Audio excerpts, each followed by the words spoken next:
नमस्कार दोस्तों, आज मैं आपको सुनाऊंगा एबॉर्शन हमें सिर्फ बेटा चाहिए। एक पत्नी की बहुत ही दर्द भरी कहानी।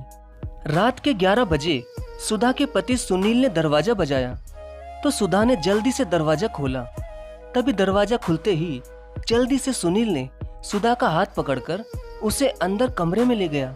तो कमरे में ले जाकर सुनील ने खुश होते हुए सुधा से कहा कि सुधा, डॉक्टर से मेरी बात हो चुकी है, कल तुम्हें जांच के लिए उस डॉक्टर के पास चलना है। अगर लड़की हुई तो एबॉर्शन की तारीख ले लेंगे। ये सुनकर सुधा की आंखों से आंसू बहने लगे क्योंकि वो एबॉर्शन कराना नहीं चाहती थी। सुधा के 2 बेटियां थी और अब सुधा फिर से गर्भवती हो चुकी थी। और सुधा की सास ने सुधा से ये स्पष्ट कह दिया था कि अब की बार मुझे सिर्फ पोता ही चाहिए, वरना मुझसे बुरा कोई ना होगा। और वैसे भी सुधा की सास बहुत बुरी थी। सुधा तीसरा बच्चा नहीं चाहती थी क्योंकि वो बहुत कमजोर थी। और डॉक्टर ने भी सुधा के पति सुनील को ये कहा था कि अब तुम बच्चे की कोई भी प्लानिंग मत करना, वरना सुधा को भी खतरा हो सकता है। लेकिन सुनील और उसकी माँ दोनों ही नहीं माने। सुनील की माँ सुनील को रोज कहती कि बेटा सुनील, वंश आगे बढ़ाने के लिए एक लड़का तो होना ही चाहिए। ये सुनकर सुनील को बहुत गुस्सा आता था और वो दिन रात सुधा को मारने लगा। तो मजबूर होकर सुधा ने कहा कि ठीक है सुनील, अगर तुम्हें मेरी जिंदगी की कोई भी परवाह नहीं है तो ठीक है, जैसा तुम कहोगे मैं वैसा ही करूंगी। ये कहकर सुधा ने सुनील को तीसरे बच्चे के लिए हाँ कह दिया। अब सुधा गर्भवती भी हो चुकी थी, लेकिन सुनील और उसकी माँ को तो बस बेटा ही चाहिए था। इसलिए वो सुधा के बच्चे का लिंग पता करवाना चाहते थे ताकि बेटा हुआ तो ठीक, वरना अबॉर्शन।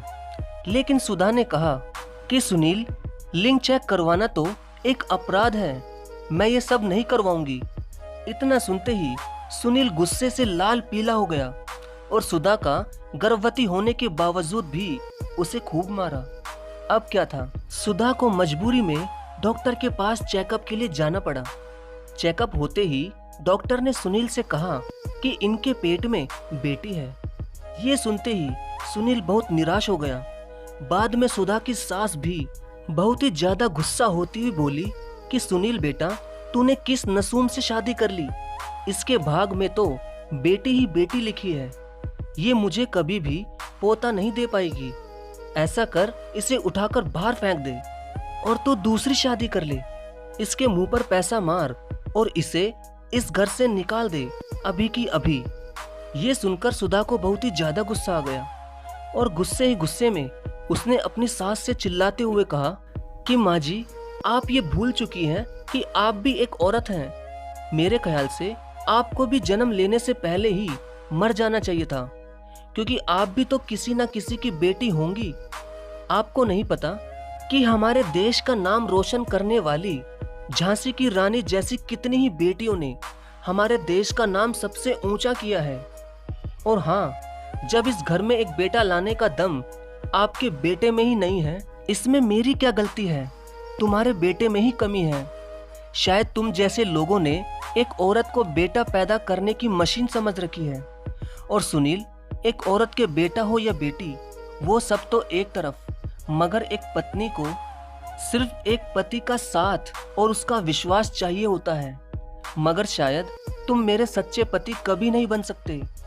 एक पत्नी सबका दर्द झेल सकती है, लेकिन जब उसका पति ही उसका दर्द ना समझे तो उस पति के साथ मैं कभी भी नहीं रह सकती।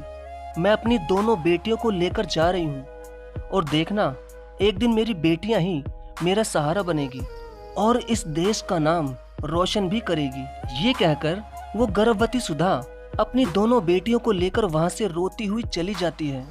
लेकिन ना तो उसकी सास ने उसे रोका और ना ही उसके पति सुनील ने। तो दोस्तों, देखा आपने हमारे देश में कैसे कैसे लोग हैं जिन्हें सिर्फ बेटा ही चाहिए। और बेचारी सुधा, उसकी क्या गलती थी?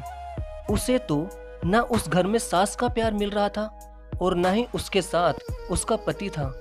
इसलिए उसने आखिरी में अपनी बेटियों के लिए उस घर को छोड़ना ही पड़ा, क्योंकि उस घर में जब उसकी ही कोई इज्जत नहीं तो उसकी बेटियों की क्या इज्जत होगी। दोस्तों, इस कहानी पर आप क्या कहेंगे? प्लीज़ कमेंट में ज़रूर बताना।